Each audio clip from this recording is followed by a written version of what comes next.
सुरेश का पहला प्रयास। ग्रह की पृथ्वी से दूरी लगभग 40,000 किलोमीटर। प्रभाव थोड़ा असर दिखा रहा था, लेकिन अपनी पावर्स से सुरेश उस ग्रह को पीछे नहीं कर पा रहा था। सुरेश, ये क्या है? आत्माएं उसके नज़दीक आ रही थी, लेकिन डर सुरेश के मन में जगह नहीं बना पाया। सुरेश, ऐसा तो पहली बार हुआ है कि एलियन शिप से आत्माएं निकल रही हैं। ऐसा कहकर सुरेश शक्ति से तीर निकालता है, जो आत्माओं को एक ही बार में सूखा कर देती हैं। सुरेश का दूसरा प्रयास। ग्रह की पृथ्वी से दूरी लगभग 35,900 किलोमीटर। अग्नि के कण पृथ्वी पर आने लगे थे। कर्षण, लगता है सुरेश फेल हो गया। माथे पर शिकन। अशोक, नहीं, उसने उम्मीद नहीं छोड़ी होगी। कर्षण, भगवान रक्षा करना हमारी। अशोक, वो तो कर ही रहे हैं सुरेश को शक्ति देकर। कारा, हमारे अंदर इतनी समझ क्यों नहीं कि हम सीधा हमला करें। नौजार, वो तो इस इंसान को देखकर ही पता चल रहा है कि बाकी लोग कैसे होंगे इस ग्रह के। कारा, तो पहली बार में ही हार गई ना नौजार। नौजार, नाम लेने भर की जरूरत मत करो कारा, वरना आग का गोला बनाकर यही भस्म कर दूंगा। जैफ, माफी चाहता हूँ नोवा, लेकिन ग्रह उस दुनिया से टकराने के बजाय हमारी तरफ ही आ रहा है। कारा, अब क्या काम कर रही है तुम्हारी मशीन? नफरत का भाव। जैफ, वोट धकेल नहीं पा रहा उसे। कारा, मैंने तो पहले ही कहा था कि लालच इस मशीन का घर है। नौजार, मिटा दो इस ग्रह को, टुकड़े टुकड़े कर दो और पता लगाओ कि ये इंसान क्या चीज़ है। कारा, जीत के करीब आकर धैर्य रखने की बात करते हो, तुम तो वाकई अजीब हो। नौजार, धैर्य और उम्मीद एक दूसरे से जुड़े हुए हैं, कब किसी के दोनों टूट जाएं कह नहीं सकते, इसलिए ग्रह को मिटाओ और बाकी जानकारी इकट्ठा करो। और कारा, तुम भी जेफ के साथ इस ग्रह पर जाओगी। सुरेश कामयाब हुआ। ग्रह बिखर गया और सौरमंडल पर काफ़ी प्रभाव पड़ा। पृथ्वी का जल स्तर नीचे जाने लगा, समुद्र अपनी गहराई मापने लगा और लगभग हर ग्रह पर कोई ना कोई बदलाव लाजमी था। रेवा, अपना काम पूरा किया उसने, लेकिन अशोक, लेकिन क्या? रेवा, किटी कहाँ है? आंखों से इधर उधर देखती है। अशोक, कमरे में होगी शायद। कर्षण, मैं लेकर आता हूँ उसे। रेवा, हाँ जल्दी लेकर आओ, अब मुझे उसकी चिंता हो रही है। अशोक, आंटी आप भी कमाल करती हो, पहले बोलती हो दुनिया को बचाने के लिए और अब वही टेंशन। रेवा, तुम्हारी दुनिया चाहिए पृथ्वी हो, पर मेरे लिए तो सुरेश ही है ना, पूरी दुनिया के बराबर। अशोक, आंटी बात अच्छी कर लेती हो आप। किटी, क्या हुआ? रेवा, सुरेश को देखो किटी, वो कहाँ है? किटी, वो तो लड़ रहा है, मैंने अभी देखा। कृष्ण, किससे? किटी, एस्ट्रॉयड के कण आ रहे हैं पृथ्वी पर, उनसे।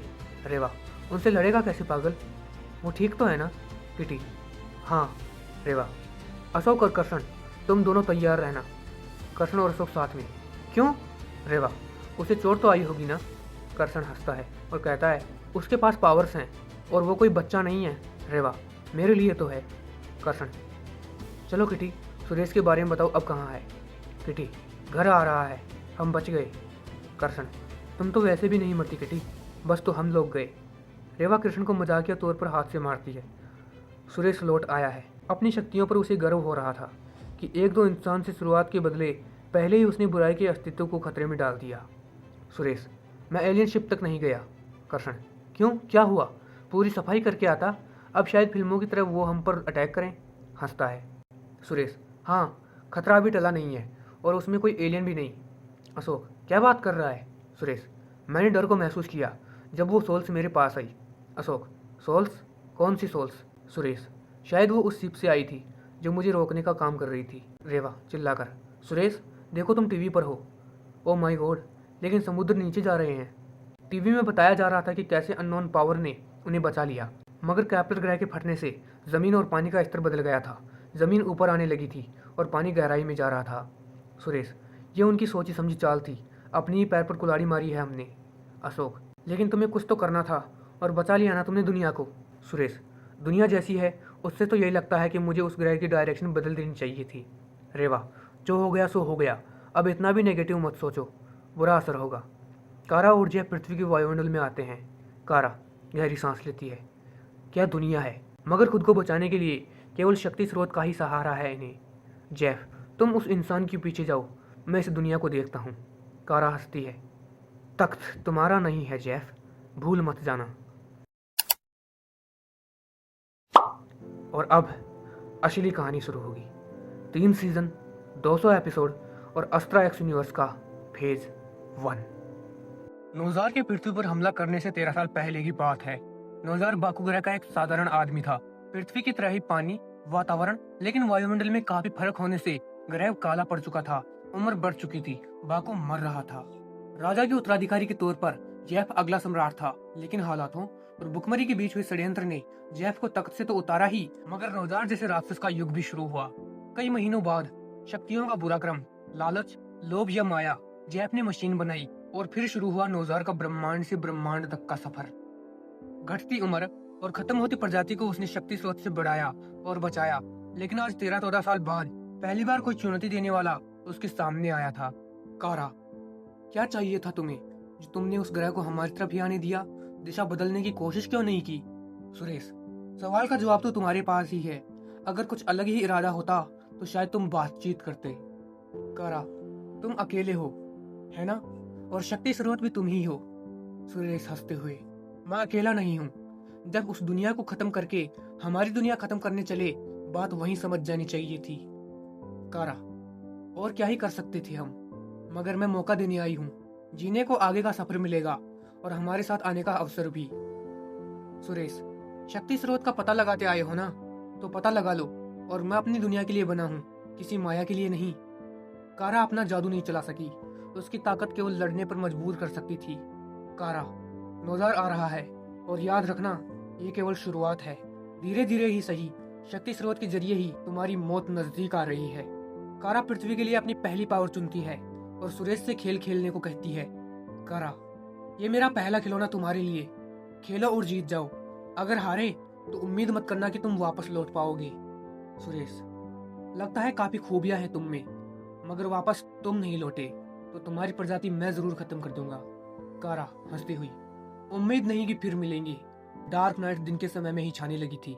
काले बादल आ रहे थे। डर इंसान को जीने नहीं देता। रातें भयावह होती हैं, लेकिन अब तो दिन का नामो निशान नहीं था।